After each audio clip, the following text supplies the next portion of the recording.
प्रिय दर्शकों नमस्कार। दूसरा घर जन्म कुंडली में धन भाव का कारक होता है। दूसरा घर कुटुंब का भी कारक होता है। जो दूसरे घर का स्वामी है उसके माध्यम से हम अपने कुटुंब और धन के बारे में जान सकते हैं। आज के इस वीडियो में हम आपको कुटुंब और धन से संबंधित कुछ अद्भुत सूत्र बताने जा रहे हैं। यदि आप जन्म कुंडली में दूसरे घर धन के बारे में जानने के जिज्ञासु हैं तो आपको ये पूरा वीडियो पूरे ध्यान से देखना है और इसके माध्यम से आप पक्का ये जान सकेंगे कि हमारे पास धन जो है वो किन कार्यों से आएगा और किन कार्यों में लगाने से हमें लाभ होगा। देखिए, आमदनी का कारण और धन का कारण हमेशा जातक को जानना चाहिए। इससे पहले वाले वीडियो में हमने आपको बताया था कि लग्न का कारण, जब बच्चा पैदा होता है, पैदा होने के बाद उसे दूध की यानी धन की सांसारिक वस्तुओं की जरूरत पड़ती है। ऐसे ही जब कोई जातक का जन्म होता है तो सबसे पहले प्रश्न उठता है, क्या बनेगा? ऐसा हमारा बच्चा कैसा बनेगा, क्या करेगा? इसके लिए बहुत लोगों में जिज्ञासा होती है। इसी जिज्ञासा के शांति के लिए ये पूरा वीडियो आपके सामने प्रस्तुत है, तो ध्यान से तन्मयता से देखिएगा। इसको कहते हैं द्वितीयाधिपति। लग्न के अंतर्गत अगर धन का कारक बैठ जाए, जैसे कि यहाँ पर हमने मेष लग्न की एक कुंडली ली हुई है। मेष लग्न का कारक है मंगल और वृश्चिक लग्न का कारक भी है मंगल। इसलिए मंगल की इस राशि में धन का कारक, आपकी जन्म कुंडली में धन का कारक कोई और भी हो सकता है, परंतु यहां हम जन्म कुंडली के इस उदाहरण के लिए आपको मेष लग्न की कुंडली दे रहे हैं। तो यहां जो धन का कारक है वो है शुक्र। यही कुटुंब का कारक भी है और यही इसके कुंडली के हिसाब से पत्नी के अथवा जीवन साथी के घर का कारक भी है। अगर लग्न में जीवन साथी और धन का कारक बैठ गया हो तो मेरा भी यह अनुभव रहा है और मैंने ज्योतिष के अन्य ग्रंथों में भी लिया, ऐसा व्यक्ति कंजूस होता है और जब कंजूस होगा तो इसके पास लाजमी है धन होगा। और ऐसा व्यक्ति धनिकों में विख्यात धनी, सेठ और साहूकार होता है। ऐसा जातक अपने संग्रहित संपत्ति को ब्याज के दर पे इस्तेमाल करता है और ब्याज से उसको अच्छी रकम प्राप्त होती है। यानी यह जातक बढ़िया सफल उद्योग में धन कमाएगा। अपने धन का जो संग्रह है वो किसी अच्छे कार्य में लगाएगा। खर्चा तो करेगा ही नहीं, धन व्यय विमुख होता है। हाँ, ऐसा जातक भोगी होता है। भोगी से आप क्या समझ सकते हैं? अनेक विषयों का यहां विचार किया जा सकता है। नेत्रों का भोग, रसना का भोग और स्नायु का भोग, त्वचा का भोग, नासिका का भोग, अर्थात इसे समस्त इंद्रियों के भोगों की प्राप्ति अच्छे से होती है। ऐसा जातक राजा से माननीय होता है अगर धन का मालिक लग्न में बैठा हो, यानी उसे राज्य भाव से लाभ मिलता है और सुकर्मी होता है। अपने जीवन में उसने ना किसी को ठगना है और ना वो अपने को ठगा जाना पसंद करेगा। और ऐसे जातक की स्त्री के नेत्र बड़े ही खिले हुए सुंदर होते हैं। ऐसा हमारे ज्योतिष ग्रंथ का कथन है। अगर धनेश लग्न में आ जाए तो ऐसा फल होता है, लेकिन अगर धनेश धन में ही बैठ जाए, शुक्र यहाँ पर धन में ही बैठा है फर्ज करो, तो ऐसी अवस्था में भी जातक के पास धन स्थिर रहता है। कुल मिलाकर के यह जातक धनवान कहा जाएगा और धार्मिक कार्य क्षेत्र में बहुत बड़ा योगदान करने वाला, दानशीलता का स्वभाव रहता है, यानी बहुलाभशील बताया गया है। परंतु ऐसे जातक में लोभ अत्यधिक होता है। धन कमा के, धन लगा के कमाने की चेष्टा में लगातार लगा रहेगा। लाभ हुआ तो लोभ होगा। कुटुंब इसका सुदृढ़ रहता है, यानी मजबूत रहता है। और ऐसा जातक अपने इंद्रियों पे कंट्रोल करने वाला होता है, अर्थात जितेंद्रिय होता है। यही धन का भाव का कारक चला जाए तीसरे घर में। अगर लग्न है हमारा शरीर, दूसरा घर है हमारा धन, तीसरा घर है हमारा मित्र, भाई बंधुओं का, रिश्तेदारों का।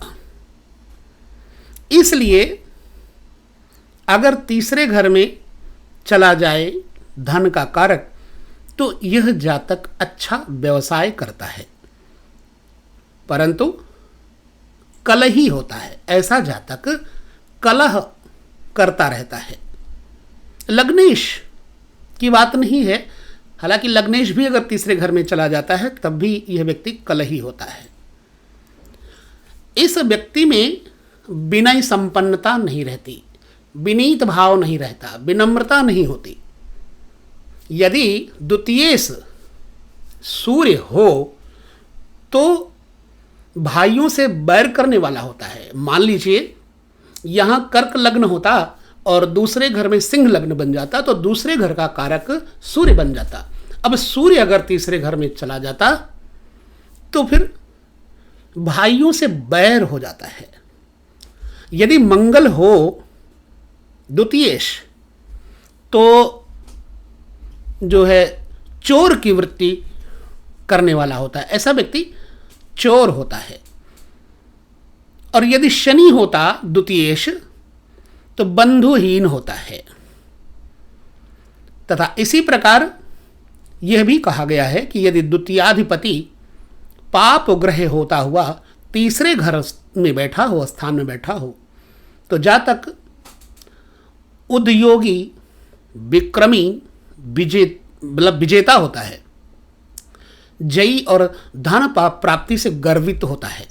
यदि शुभ ग्रह हो तो उद्योगी, कलहप्रिय, चोर एवं चंचल होता है।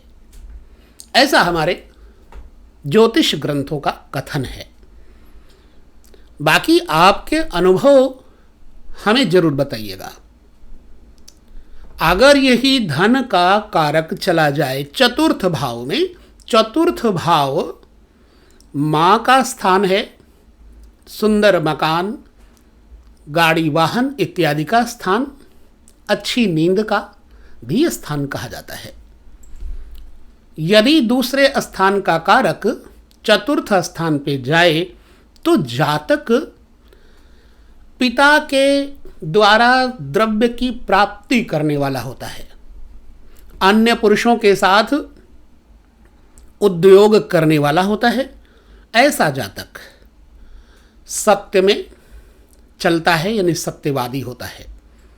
इसमें दया भी कोट कोट के भरी होती है। तेजस्वी और दीर्घायु होता है। यदि पाप ग्रह हो द्वितीयेश और चौथे घर में बैठा हो तो दशा अंतरदशा काल में मां को पीड़ा होती है। पाप ग्रह हो तो पाप ग्रह कौन सा होता है वो हम आगे पीछे वाले वीडियो में बता भी चुके हैं। मान लीजिए कि आपका लग्न में मकर लग्न होता और द्वितीयेश शनि बन जाता, क्योंकि दूसरे घर में कुंभ आ जाता और यहाँ का कारक चौथे घर में आ जाता, तो चौथे घर में आकर के माता के लिए इस दशा काल में पीड़ादायक बन जाता। ध्यान रहे कि यदि शुभ ग्रह से दृष्ट हो तो अच्छा फल प्राप्त होगा, और पाप ग्रहों से देखा जा रहा हो द्वितीयेश तो दरिद्र एवं रोगी होता है। चलिए हम चलते हैं 5वें स्थान पे द्वितीयेश के बारे में, यानी धनेश के बारे में जानते हैं। यहां पर धनेश शुक्र है। यदि धनेश पंचम स्थान पर होता तो जातक सतपुत्रवान होता। धन का कारक यदि पुत्र भाव में आ जाए तो जातक के पास अच्छे पुत्रों की श्रृंखला होती है। उसके पुत्र कंजूस तो होंगे, या व्यक्ति भी स्वयं कंजूस होगा और दुखी भी रहेगा अपने कंजूसी के कारण, क्योंकि कंजूस आदमी का यश नहीं मिलता। श्रेष्ठ कार्य करने से ख्याति प्राप्त होती है और लाभ भी प्राप्त होता है। ऐसा जातक विलासी और सुखी होता है, लेकिन अगर ये कंजूसी करेगा तो दुखी रहेगा। शुभ ग्रह से युत या दृष्ट हो तो जातक उदार होता है। अगर क्रूर ग्रह से दृष्ट हो धनेश, या फिर पंचम स्थान पर धनेश बैठा हो और इसको कोई क्रूर ग्रह देखता हो, शनि, राहु, मंगल इत्यादि, तो कृपण होता है जातक, यानी कंजूस होता है, और उसके संतान दुखी और दुष्ट होते हैं उसकी संतानें। यही द्वितीयेश छठे घर में आकर के क्या लाभ देगा? षष्ठ स्थानगत द्वितीयेश रहने से जातक धन, पैसा, रुपया संग्रह करने में अत्यंत निपुण होता है। हालांकि छठा घर जो होता है ये शत्रु का, रोग का होता है। यदि यहाँ पर छठे घर पे आए हुए धनेश को कोई बुरे ग्रह की दृष्टि देखे तो व्यक्ति के जीवन में शत्रु और रोग अधिक रहेंगे। तो छठे घर में यदि शुक्र को कोई अच्छा ग्रह देखता हो,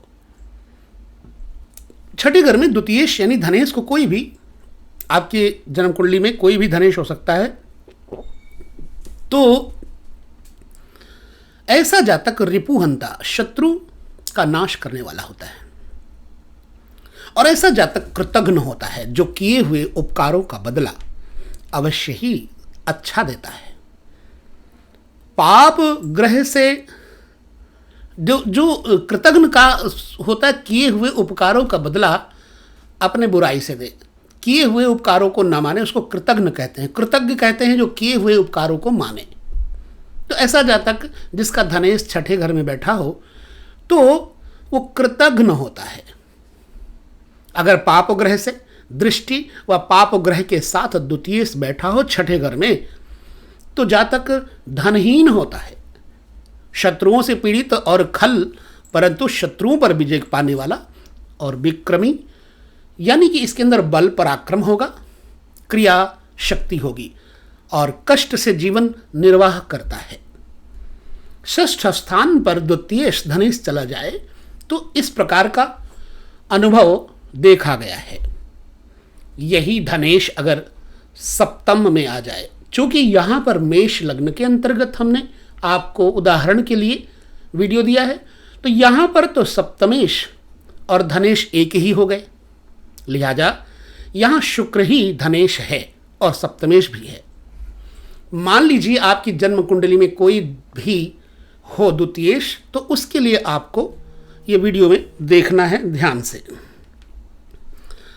सप्तम स्थान पे यदि धनेश बैठा हो तो ऐसे जातक की स्त्री होती है धन का संग्रह करने वाली, यानी कि ऐसे जातक की गृहिणी अथवा उसका पति अगर स्त्री है तो संग्रह करने वाला होता है, व्यर्थ का खर्च नहीं करता। और ऐसा जातक श्रेष्ठ विलास और भोगवती और आनंद दायिनी पत्नी का स्वामी होता है। द्वितीयेश अगर सप्तम में चला जाए, ध्यान से इस विषय को समझिएगा। द्वितीयेश यदि सप्तम में चला जाए तो ऐसे जातक की स्त्री धन संग्रह करती है, बचाती है। भाई स्त्री बचाएगी तो अपने पति के लिए, अपने गृहस्थ जीवन को सुखी करने के लिए बचाएगी, इसलिए वो आनंददायिनी बताई गई है। यदि द्वितीयेश सप्तम स्थान पे पाप ग्रहों से देखा जा रहा हो तो स्त्री बांझ होती है। द्वितीयेश के सप्तमस्थ होने से जातक रूपवान भी होता है, धनी, संपत्ति युक्त, लेकिन ऐसे व्यक्ति को चिंता हमेशा बनी रहती है और संग्रहणी रोग से ऐसा जातक पीड़ित होता है जिसका द्वितीयेश सप्तम में हो। अब हम चलते हैं इस द्वितीयेश को अष्टम स्थान, जो मारक स्थान का कारक, यहां मंगल बनता है। अगर इस मृत्यु स्थान पे द्वितीयेश चला जाए तो जातक में कलह करने की आदत हो जाती है। ऐसे जातक में आत्महत्या करने की प्रवृत्ति होती है।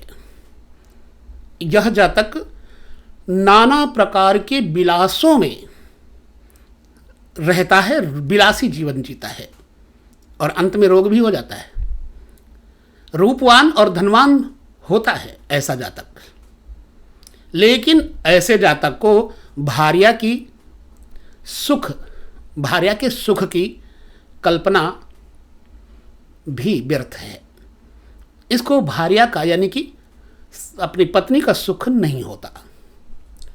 मित्र से संपत्ति लाभ होता है, मित्र से संपत्ति का लाभ होता है और बड़े भाई का सौभाग्य नहीं अच्छा होता है, परंतु भूमि प्राप्त करता है यदि द्वितीयेश अष्टम में चला जाए तो। यदि यह द्वितीयेश नवे घर में चला जाए, नवे घर को भाग्य का घर कहते हैं, धर्म का घर कहते हैं, विद्या इत्यादि का घर भी कहते हैं, नवम स्थान में बैठ जाए द्वितीयेश तो ऐसे जातक में दान देने की प्रवृत्ति होती है। ये पुण्य कर्म को करके खूब पुण्य संग्रह करता है, धर्म श्रेष्ठ होता है, भाग्यवान और बलवान जातक होता है। ये सब फल शुभ ग्रह से देखे जाने पर ही प्राप्त होगा। दर्शकों, पाप ग्रह से अगर युक्त हुआ तो ऐसा व्यक्ति दरिद्री हो जाता है और कंजूस हो जाता है। यदि धनेश नवे घर में बैठा हो और कोई पाप ग्रह देखता हो, यदि द्वितीयेश शुभ ग्रह हो तो जातक सुखप्रिय और प्रसिद्ध धनवान होता है, फेमस धनवान होता है। यदि पाप ग्रह हो तो भिक्षुक आदि वृत्ति द्वारा जीवन निर्वाह करता है। द्वितीयेश के नवम गत होने से जातक बाल रोगी होता है। अब हम दशम स्थान पर द्वितीयेश को देखते हैं क्या लाभ देता है। यदि आपके जन्म कुंडली में द्वितीयेश धन स्थान का कारक दशम स्थान पे, कर्म स्थान पे चला जाए तो जातक में राजा के सम्मान की प्राप्ति का योग बनता है। भाई और पिता का पालन करने में ऐसा जातक बहुत आगे रहता है, यश कीर्ति में नामवर होता है। संसार में ऐसे व्यक्ति का यश फैलता है, रूपवान तथा स्वरूपवान होता है। ऐसे जातक में विद्वता रहती है और ज्ञान भरा पड़ा रहता है, इसलिए इसको पंडित भी कहा जाता है, लेकिन कामी होता है। ऐसा हमारे ज्योतिष ग्रंथ कहते हैं कि जब द्वितीयेश दशम स्थान में जाए तो ऐसे जातक के बहु सी पत्नी, बहु स्त्री युक्त योग बनता है और राजा के लिए दिए हुए धन से धनी होता है, राजा के द्वारा सम्मानित होता है। यदि द्वितीयेश शुभ ग्रह हो तो माता पिता का पालन करने वाला, और पाप ग्रह हो तो माता पिता का द्रोही बना देता है। यही धनेश एकादश भाव में आ जाए, जिसको लाभ भाव कहते हैं, 11वां घर, जहां 11th लिखा हुआ है, या 11वें घर में धन का कारक जातक में उद्यमशीलता लाता है, कर्म करने की क्षमता देता है, व्यवहार कुशलता देता है, और ऐसा जातक अपने व्यवहार की कुशलता के लिए दिए हुए वचन को पूरा करता है। इसलिए इसके अंदर निपुणता तथा लक्ष्मी योग बना रहता है। क्योंकि ये प्रसिद्धि को प्राप्त करता है, विख्यात होगा, राजा का मंत्री, यशस्वी, भोगी, सुखी और आश्रित प्रतिपालक होता है। जो भी इसके सहारे होगा उसका पालन करने वाला जातक होगा। द्वादश स्थान में अगर चला जाए यही धनेश, देखिए द्वादश स्थान, षष्ठ स्थान और अष्टम स्थान, ये तीनों स्थान को त्रिक भाव कहते हैं, यानी अशुभ स्थान कहते हैं। व्यय भाव में बैठा हुआ धन का कारक जातक को परदेश में ले जाता है और परदेश में धन प्राप्त करवाता है। परंतु ऐसा जातक कपाली, जादू, टोना, तंत्र, मंत्र तथा पाप की प्रवृत्ति दे देता है। ऐसे जातक में म्लेच्छों की संगति करने की आदत होती है, यानी कि विदेशी म्लेच्छ इत्यादि के साथ ये जुड़ करके रहता है। बलवान तो होता ही है, लेकिन इसके स्वभाव में क्रूरता रहती है। यदि द्वितीय शुभ ग्रह हो तो शुभ फल होता है, और जातक संग्रामिक होता है। संग्रामिक का अर्थ यहाँ ये लेना चाहिए कि लड़ाकू होता है, विजयी होता है। तो इस प्रकार से धनेश के 12 घरों में पृथक पृथक फल हमने आपके सामने प्रस्तुत किए। आप अपनी जन्म कुंडली में यह देखिए और देख करके हमें अपने अनुभव दीजिए, क्या यह सच है या नहीं। आपके अनुभव हमारे लिए बहुत ही ज़्यादा प्रेरणा के स्रोत होंगे। आपकी प्रेरणा हमें आपको और भी कुछ बताने में सहयोग देगी। तो बस लेते हैं विदा, पुनः किसी वीडियो में हम मिलेंगे। नमस्कार।